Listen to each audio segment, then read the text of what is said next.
customer states he gets a squeaky crackling noise from the back of the car when he's driving on uneven road.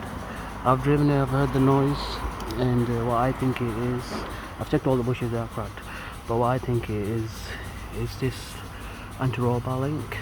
As you can see, the boot's cracked and he's leaking. We filled it up with grease and drove it, the noise went.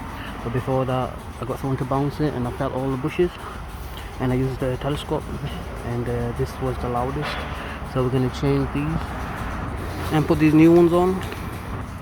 So I think that will cure it. I've been across this in the past, so if you've got squeaky noise at the back, try changing this, especially if the boot's cracked.